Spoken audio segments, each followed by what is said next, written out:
Hello বাচ্চা কাচ্চারা, কি অবস্থা সবার? আশা করি তোমরা সকলেই অনেক ভালো রয়েছো। আসো আমরা আজকে ঢাকা বিশ্ববিদ্যালয়ের বি ইউনিটে 2025-26 সালের একটা প্রশ্ন নিয়ে আলোচনা করি।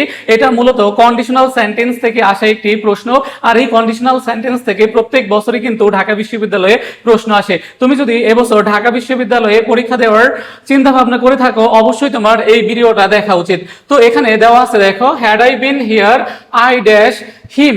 এখন এই ক্ষেত্রে দেখো যে হ্যাড দ্বারা শুরু হয়েছে, দেখো। তো কোনো সেন্টেন্স যদি ইফ, হ্যাড অথবা ওয়ার দ্বারা শুরু হয়, সেটা কি সেন্টেন্স হয়? Conditional sentence. দেখো, তাহলে আমরা যে বিষয়টি নিয়ে আলোচনা করব সেটা হচ্ছে, দেখো, কন্ডিশনাল সেন্টেন্স। এখন কন্ডিশনাল সেন্টেন্স সাধারণত তোমরা যেটা জানো যে ইফ দ্বারা শুরু হয়, এটার অর্থ কি? যদি। এখন ইফ ছাড়াও কি দ্বারা শুরু হতে পারে? দেখো, ওয়ার অথবা দেখো যে হ্যাড দ্বারা শুরু। এখন কোন সেন্টেন্স যদি হ্যাড দ্বারা শুরু হয় এবং দেখো মাঝে কমা থাকে, তো এই ক্ষেত্রে যদি দুইটা ক্লজ থাকে, সেটাও কি হয়? কন্ডিশনাল সেন্টেন্স হয়। তাহলে হ্যাড আই বিন হিয়ার, আমি যদি এখানে থাকতাম, আই ড্যাশ হিম।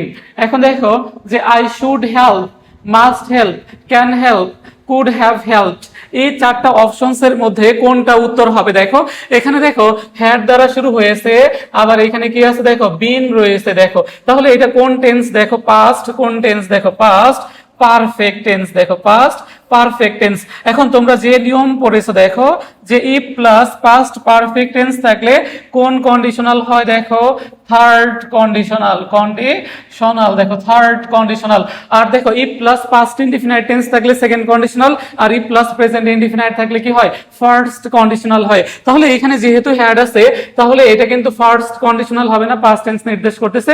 এখন হ্যাড থাকলে সেকেন্ড কন্ডিশনালও হতে পারে, আবার থার্ড কন্ডিশনালও হতে পারে। হ্যাড যদি বি টু হিসেবে কাজ করে, তখন পাস্ট ইনডিফিনাইট টেন্স হয়, তখন সেকেন্ড কন্ডিশনাল। এই হ্যাডের পরে বি থ্রি বা বিন থাকে না। তো এই ক্ষেত্রে দেখো হ্যাডের পরে কি আছে?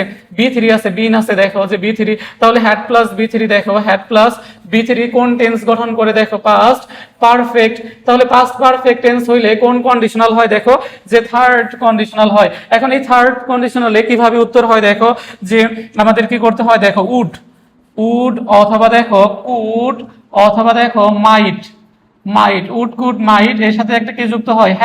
Have plus V three. দেখো would could might have plus V three. Just এই স্ট্রাকচারটা যদি মনে রাখতে পারো, এটা কিন্তু ইজিলি করতে পারবা। তাহলে দেখো had I been here I dash him.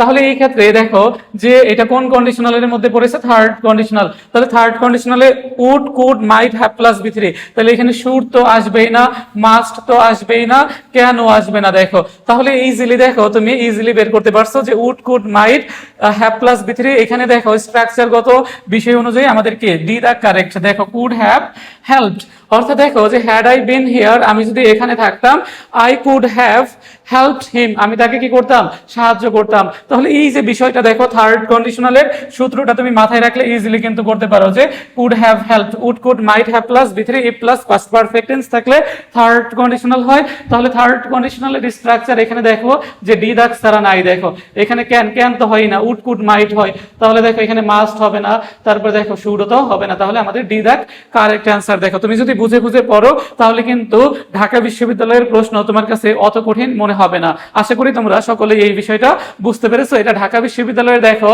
যে ডিইউ 25-26-এ আসা বি ইউনিটের একটা প্রশ্ন ছিল। এভাবে তুমি যদি ধরে ধরে সব বিষয়গুলো সলভ করতে পারো, তোমার কাছে কিন্তু সব বিষয় একদম ইজি হয়ে যাবে। আর তোমাদের সকল বিষয় ইজি ভাবে উত্থাপন করার জন্য আমি রয়েছি সারওয়ার স্যার ভার্চুয়াল ক্লাসরুমের পক্ষ থেকে। এ কারণে তোমাদের কি করতে হবে? ভার্চুয়াল ক্লাসরুমটাকে ফলো দিয়ে রাখতে হবে।